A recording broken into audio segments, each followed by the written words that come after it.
Buenas tardes, estimados alumnos. Hoy nos encontramos para desarrollar la unidad número 6, contratos en general. Para dar inicio al desarrollo de este módulo, vamos a comenzar con el desarrollo de las diversas diapositivas que les preparé para la clase de hoy. Vamos a seguir analizando, como venimos haciendo, el Código Civil y Comercial, que empieza regulando el contrato en su artículo 957. Dice entonces, el contrato es el acto jurídico mediante el cual dos o más partes manifiestan su consentimiento para crear, regular, modificar, transferir o extinguir relaciones jurídicas patrimoniales. Ya habíamos hablado en la unidad anterior que el contrato era una de las fuentes de obligaciones, es decir, era una de las fuentes idóneas para crear obligaciones. Acá la misma normativa nos habla de que tiene que haber dos o más partes, de que tiene que haber la manifestación del consentimiento de las partes que formen parte de este acto jurídico, valga la redundancia, y que va a tener como finalidad o crear, regular, modificar o transferir relaciones jurídicas, ¿sí? El contrato no solamente tiene, digamos, la función de colocar a derecho a las partes, sino que cubre varias variables que son generadoras de efectos jurídicos, por tratarse justamente de un acto jurídico y también atinentes a cualquier clase de derecho patrimonial y no solamente como fuente de obligaciones, ¿sí? Este artículo, digamos, brinda precisiones sobre la definición del contrato, como lo venía sosteniendo y proponiendo ya la doctrina. Entonces aclara, en primera medida, que es un acto jurídico, ¿sí? Permite aplicar las reglas que se legislan sobre tal instituto a para completarlo en aquellos temas en los que no se hubiera legislado en forma concreta también, por tratarse de la causa fuente de la obligación.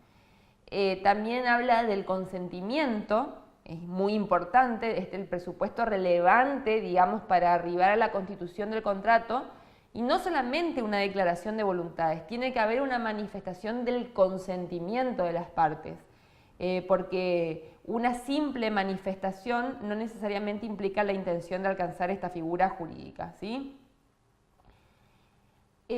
Si seguimos dando análisis a los artículos, vemos que en el 958 se regula la libertad de contratación. En este presupuesto, digamos, se habla de la importancia que posee la autonomía de la voluntad. Acá dice, las partes son libres para celebrar un contrato y determinar su contenido dentro de los límites impuestos por la ley, por el orden público, la moral y las buenas costumbres. ¿Qué es lo novedoso de esto? Porque la autonomía de la voluntad siempre estuvo, también estaba, por supuesto, en el Código de Vélez-Sarsfield, porque es el principio que rige a todo el derecho privado. Pero acá lo que hace el legislador es establecer un límite, es decir, menciona los límites a esa autonomía de la voluntad de las partes. Después, más adelante, nos encontramos con el efecto vinculante, porque dice, todo contrato válidamente celebrado es obligatorio para las partes. Su contenido puede ser modificado o extinguido por acuerdo de partes o en los supuestos en que la ley prevé. Esto también, esta nueva redacción también se ratifica la función y la importancia del efecto vinculante para los contratos, como ya se hacía antes. Lo interesante en este momento de la norma es que se aleja, digamos, de la referencia a la asimilación del contrato con la ley, porque antes lo que decía Vélez-Sarsfield en el viejo código, digamos, era que el contrato era la ley para las partes. Bueno, acá se aleja de esa suerte de similitud que hacía Vélez-Sarsfield de que el contrato de la ley era lo mismo, ¿cierto?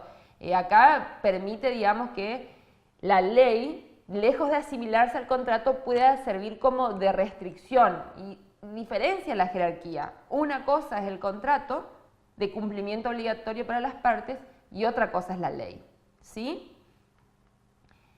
Si seguimos analizando las diapositivas, van a ver que aparece la buena fe, que es algo que, una figura que estoy segura no es la primera vez que la escuchan, o la primera vez que la analizan. Acá dice en el 961, los contratos deben celebrarse, ejecutarse e interpretarse de buena fe. ¿Qué es la buena fe, digamos? O sea, porque por un lado, bueno, el legislador ratifica la definición de buena fe, aunque no avanza en ella, pero resalta, digamos, la importancia y el rol de la buena fe al precisarse que el contrato no se limita a las obligaciones primordiales, especialmente pactadas en el mismo, sino que se integra con aquellas secundarias y accesorias, como el del comportamiento de las partes o usos. Lo que tenemos que detenernos a analizar es que la buena fe es el deber de obrar correctamente, como yo les puse en la diapositiva, es el buen obrar del hombre honesto, del hombre digno, actuando desde la honestidad, ¿no es cierto? Los contratos deben celebrarse, interpretarse y ejecutarse de buena fe, es decir, de acuerdo a lo que las partes verosímilmente entendieron o pudieron entender obrando con cuidado y previsión, es decir, el cuidado y la previsión vienen de la mano con ese deber de obrar correctamente que implica la buena fe. Otra cosa novedosa, que por eso les puse la estrellita, que tiene esta nueva redacción del código que ha entrado en vigencia a partir del 2015, es el derecho de propiedad. ¿Por qué? Porque acá la norma regula los derechos resultantes de los contratos integran el derecho de propiedad del contratante. Esto como tal era algo que antes no formaba parte del Código Civil. O sea, el Código Civil viejo de Vélez Sarsfield no trataba el concepto de propiedad así de esta manera, sino que simplemente lo hacía con respecto a los derechos reales, ¿sí? En cambio, esta nueva normativa tiene como objetivo venir a confirmar una cuestión que ya había sido introducido por la Corte Suprema, despejando dudas sobre que los derechos que derivan del contrato quedan abarcados dentro de la protección, constitución y principalmente desplazando la terminología de la adquisición de los derechos por este principio más amplio y claro, digamos, al identificarlos con la propiedad y no con el sujeto mismo, es decir, se encuentran más protegidos inclusive por la Constitución. Así como en la unidad anterior vimos que el Código Civil se encarga de la clasificación de las obligaciones, el Código Civil Comercial, acá también atiende, digamos, la clasificación de los contratos. Y van a ver una suerte de diversidad de contratos que podemos celebrar en la cotidianidad. Nos encontramos con los contratos unilaterales y bilaterales, ¿sí? Son unilaterales cuando una de las partes se obliga hacia la otra sin que ésta quede obligada, es decir, hay una unilateralidad en la obligación, y son bilaterales cuando las partes se obligan recíprocamente la una hacia la otra, ¿sí? Las normas de los contratos bilaterales se aplican también a los contratos plurilaterales donde hay varios obligados. Después habla de los contratos a título oneroso y a título gratuito.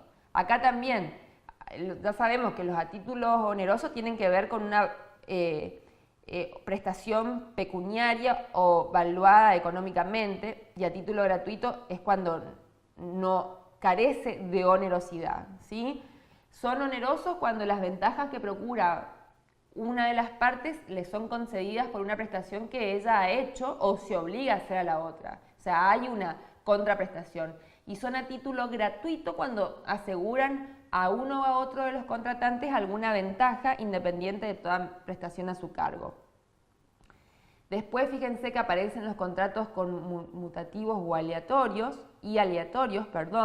Los contratos a título oneroso son conmutativos cuando las ventajas para todos los contratantes son ciertas. O sea, hay una certeza en las ventajas que van a recibir. Y son aleatorios cuando las ventajas o las pérdidas para uno de ellos o para todos dependen de un acontecimiento incierto. Acá, por ejemplo, dentro de los aleatorios, un ejemplo muy descriptivo son los que tienen que ver con los juegos de azar o las apuestas. Después, más adelante, vemos los contratos formales, para los cuales la ley exige una forma para su validez, es decir, son nulos si la solemnidad no ha sido satisfecha, o sea, son formales porque deben cumplir con una determinada forma exigida por la ley para que surtan sus efectos, ¿sí? Y por otro lado aparece la clasificación también de los contratos nominados o innominados. Aquí van a ser nominados o no, digamos, según que la ley los regule especialmente o no. Los contratos innominados están regidos por la voluntad de las partes, es decir, aquellos que no están estipulados por ley, por la voluntad de las partes, por las normas generales, digamos, sobre contratos y obligaciones, por los usos y prácticas del lugar, o por las disposiciones correspondientes a contratos que sí estén nominados y que sean afines o que sean compatibles, digamos. Bueno, más adelante, ya haciendo un análisis más profundo del contenido de los contratos, nos vamos a encontrar con la regulación de su objeto en el artículo 1003, que acá también, al igual que hoy analizábamos en la unidad anterior la prestación, acá analizamos el objeto sobre el cual recae el contrato. Y dice, debe ser lícito, debe ser posible, determinado, determinable y susceptible de un valor económico, ¿sí? Y corresponder a un interés de las partes aun cuando no sea patrimonial. Un análisis similar al de la prestación, ya sabemos que no tiene que estar prohibido por la ley, que tiene que ser materialmente de posible concreción, determinado al momento de la celebración del contrato con posterioridad, y bueno, y de interés y valoración económica. También es importante resaltar cuáles son los objetos prohibidos, porque dice, no pueden ser objeto de los contratos los hechos que sean imposibles o que estén prohibidos por la ley. Por eso, no vamos a celebrar un contrato que tenga por objeto un ilícito. No es legal, no está permitido, no podría nunca constituir objeto, ¿sí?, de un contrato. También establece el mismo legislador, bueno, que estén prohibidos por las leyes, que sean contrarios a la moral, al orden público, a la dignidad de la persona, etc. Da las pautas, digamos, de cuáles serían los objetos prohibidos, los que no pueden ser contenido de un contrato. Después, también yo les puse ahí al costado la determinación, porque dice que el objeto, cuando el objeto se refiere a bienes, digamos, estos tienen que tener una suerte de determinación, ya sea por su especie o género, aun cuando la cantidad no esté estipulada de antemano y pueda ser determinada, digamos, con posterioridad. Sí, el código dice, prevé que la determinación pueda ser realizada también por un tercero inclusive. Sigue el legislador haciendo análisis de los bienes cuando justamente el contrato tenga por objeto bienes, pueden ser existentes y futuros, también pueden ser ajenos, inclusive pueden ser bienes litigiosos grabados o sujetos a medidas cautelares. Depende de qué tipo de contrato estemos hablando y en tanto y en cuanto haya un consentimiento y un acuerdo por parte de deudor y acreedor, ¿sí?, de contratantes. Más adelante vamos a ver que el legislador empieza a regular los diversos tipos de contratos en particular. Y si bien hay una diversidad importante, estos que yo he incluido en la diapositiva son los más importantes y con los que podemos encontrarnos en la cotidianidad, ¿sí? La compraventa, ¿quién no ha celebrado una compraventa? Todo el tiempo lo hacemos, con más o menos dimensiones económicas hacemos compraventas todo el tiempo. Hay compraventas si una de las partes se obliga a transferir la propiedad de una cosa y la otra a pagar un precio cierto en dinero, ¿sí? Hay donación cuando una parte se obliga a transferir gratuitamente una cosa a la otra y ésta lo acepta. Acá tenemos dos ejemplos muy básicos, un contrato oneroso y un contrato gratuito. El oneroso, por supuesto, va a ser la compraventa y el gratuito va a ser la donación. Haciendo, digamos, la mención de que con la nueva legislación la donación incluye la aceptación para que quede concretada, es decir, no solamente es necesario que el donante done o manifieste su voluntad de donar algo, sino que el donatario, que es quien recibe esa donación, debe aceptar para que quede concluido el contrato y produzca sus efectos. Si no, quedamos en solo una simple promesa de donación que sola no tiene ningún efecto, digamos. También incluí el mandato porque también es un contrato que vamos a encontrar asiduamente en el oficio, en el trabajo de todos los días de la profesión.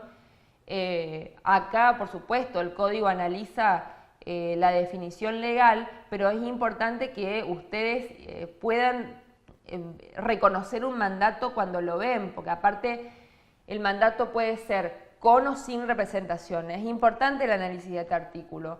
Hay contrato de mandato cuando una parte se obliga a realizar uno o más actos jurídicos en interés de otra, ¿sí?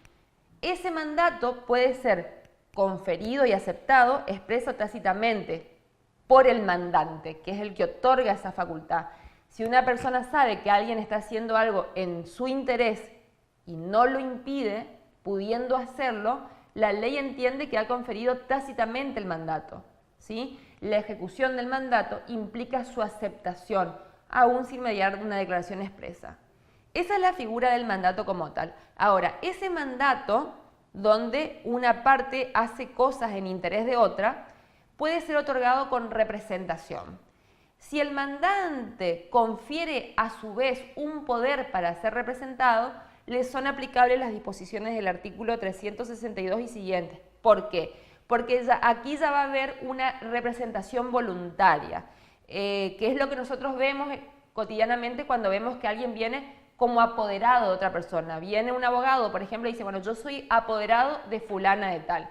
Ese apoderamiento tiene que ver con esto, un mandato que viene acompañado de una representación. Entonces, en ese caso, cuando hay una representación, ya el apoderado va a actuar en nombre y representación del mandante, ¿sí? Y en interés, por supuesto, del mandante, pero ya no en nombre propio, sino en nombre del mandante.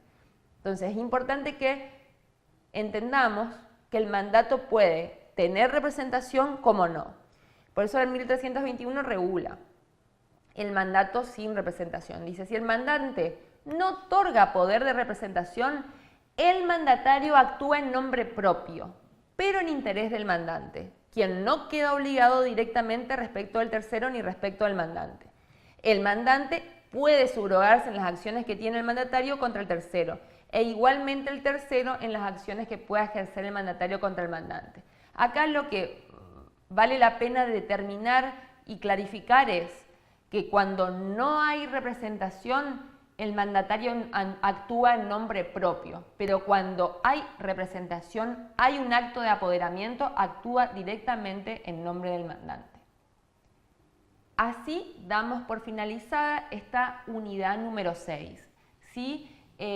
Con el devenir de las clases y nuestra interacción en el foro, como siempre les digo, vamos a ir agotando las dudas que tengan y vamos a ir trabajando con casos prácticos para la mejor comprensión de todos estos contratos que regulan nuestro código.